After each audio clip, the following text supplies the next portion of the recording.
I'm joined by farmer Ray Tyler from Rose Creek Farms, who's growing in Selmer, Tennessee. His book, The Farmer's Guide to Growing Organic Lettuce, is what we're working through. So if you want to follow along, today we're on chapter 5 in Ray's book. It's irrigation. Nothing grows without water. All farmers are what they are because of water. When you think about the crop that is lettuce, what are important considerations for growing that with respect to irrigation? The most important part of this is your water source. Where is your water coming from? And I think everyone wants to be on well, but just because you have well water doesn't mean that you don't have contaminants or your water minerals are off. Again, this is another point driving home is test your water and send it off to a soil consultant who can help analyze your water and just make sure that you have good, high quality water. That's going to be the very first thing that I think someone should really consider. The second thing would be setting up a standardized watering system is really been helpful for us. And there's lots of systems out there, but if you can come upon one system that really works for your farm, then it's going to be a lot easier to solve other problems that's related to either underwatering or overwatering. Just having a good system that's easy to manage is going to be really helpful. In terms of that water quality, like how would you define high quality water? What do you want to see? You don't want to see any contaminants, like any chemicals. You don't want to see any E. coli. If you have well water and you're near a place where cows have been eating and pooping, and keeping that water source away from livestock, it's going to be really important. And so those are the big things that you're really looking out for, because you don't want to spray. That's where a lot of, maybe not, I would say a big enough percentage from these E. coli outbreaks that you hear about in the news comes from contaminated water of some sort. So that's something to really, really think. In terms of systemizing the water coming onto your farm, the two main ways most farmers do it, irrigation, overhead, some combination of the two. Where are you right now on your farm in terms of those two types? Right now, we only have two types, and that is drip and overhead net-of-thin misters. They're very simple. Every tunnel is the same. And so that has worked really well for us the past several years. Looking at some of the overhead systems out there, the popular one that this has probably came up in the last, since I've been doing the podcast, maybe 6-7 years, wobblers. Yes. So overhead sprinklers that are mounted on ground posts that tie into a main line, and they put out a circular spray. They're 3 feet above the ground or so, putting it out. You do have some issues with wind blowing that water if it's a fine enough stream. What's been your experience with those? I would say I would steer away from those because of the one thing you mentioned, wind. If you have anything above 5 miles an hour, you have the potential to run into problems with inconsistent watering pattern. So let's just say you have, 4 wobblers in a row. It's watering an 8-bed block. The wind comes from the the southwest side of your block. And then that southwest corner of your block is dry and your northeast side is too wet. And I know a lot of farmers have this problem too. So I just don't recommend the wobbler system as a general, just mainly for that reason. Now, if you don't have windy conditions, it's a really easy system to set up, easy to move as well, and it can provide really good coverage very fast. One reason a lot of people like them is for the germination side of things or getting transplants established. Yep. Drip is great for established crops, but sometimes when you transplant them in or direct seeded crops, drip's not as great because of how it delivers. So if you have open field, do you just lay off that wind consideration and say, hey, this is probably going to be better than drip for getting some of these crops established? So there's kind of three ways to do that. And I would say the first one is, you're just going to, maybe you would put more in line to help compensate for that wind and just hope for the best and just check on it. Or if you're going into bare soil that's not covered, then you can run drip tape an hour or two before you plant.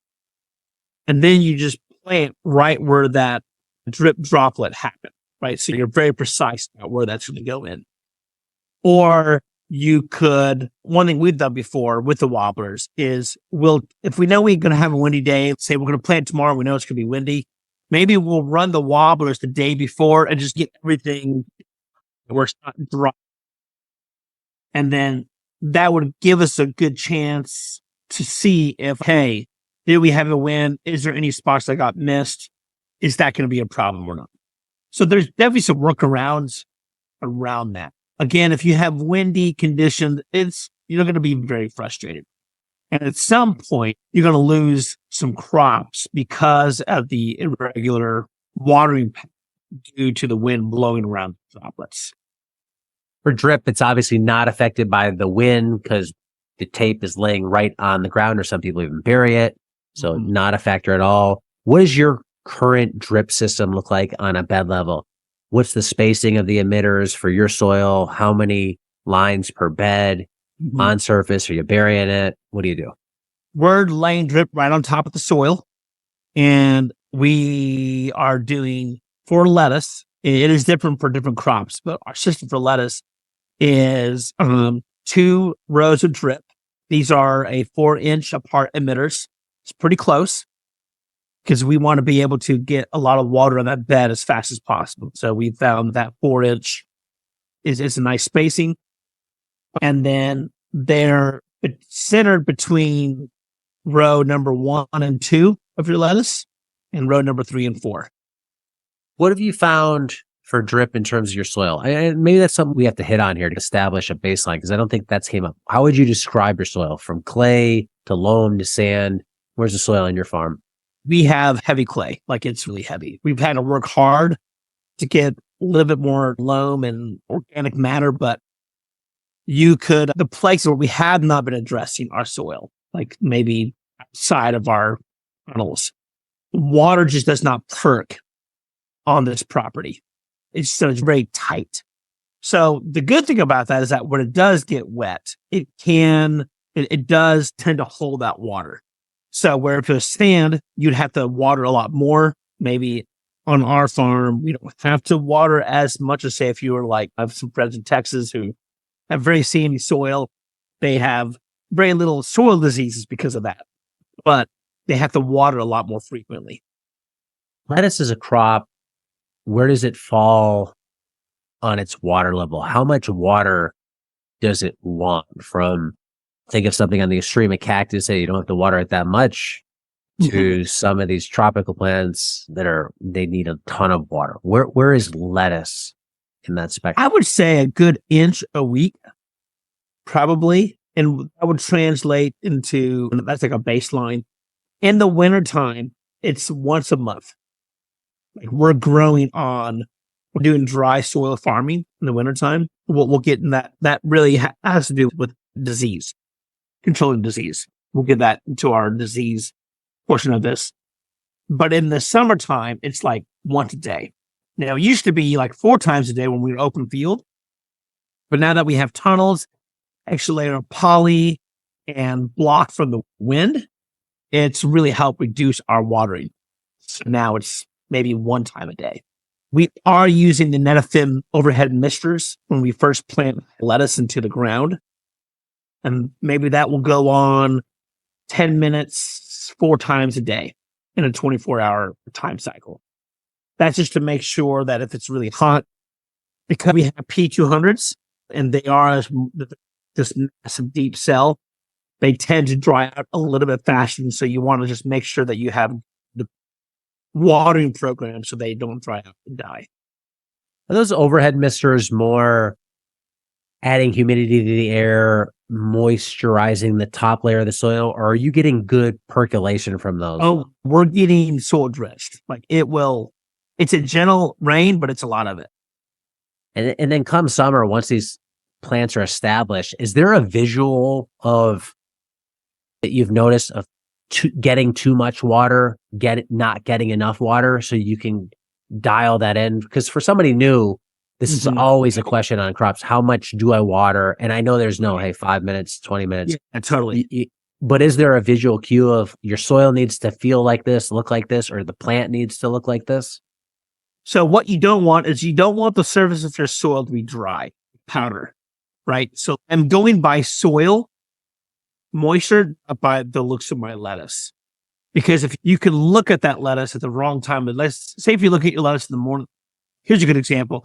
In the mornings and evenings, when it's cooler, the lettuce could be dehydrated, but there's enough moisture from the air where they look perky.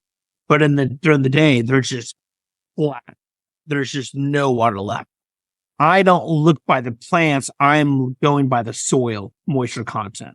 So a good rule of thumb is that you want to be able to take a little fingerful of soil and squeeze it together. You don't want water to drip out necessarily. What you want is you want to be able to take it, form a firm ball of soil and stay that way.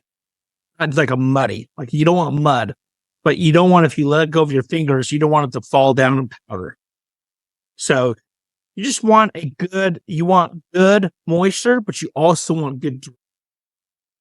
This is why sandy soils can grow really great lettuce, because it's not holding onto that water too long.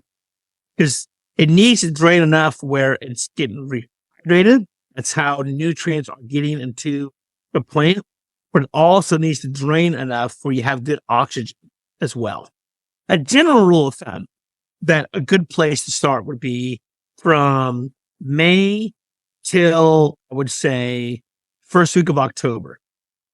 You can water new lettuce, once a day for 10 minutes, and you'll be fine. Except if you have a rainy week, then maybe just pause it until the sun comes out again. Then once the lettuce is mature to say like week number 3 and 4, then we're using drip tape it. Then you're going maybe once every 2 days, maybe 30 minutes every 2 days. So a deeper watering, giving it more time for that oxygen, for that water to drain, and for that oxygen to get to your roots. That's what I'm at right now, and I found it's a good place to start. And then ultimately, you have to observe every single day what's happening. But if you start with that, then as a good baseline, then you can either back off or add more as you feel like you need it. I was going to end with this, and one is overwatering is sometimes worse than underwatering. In the summer and the heat, you talked about sometimes those plants go flat. I'll see it outside of my yard. In the middle of the day, it's almost like a protection mechanism. The plant just droops down. You had no water, but come evening, the plant's perked back up.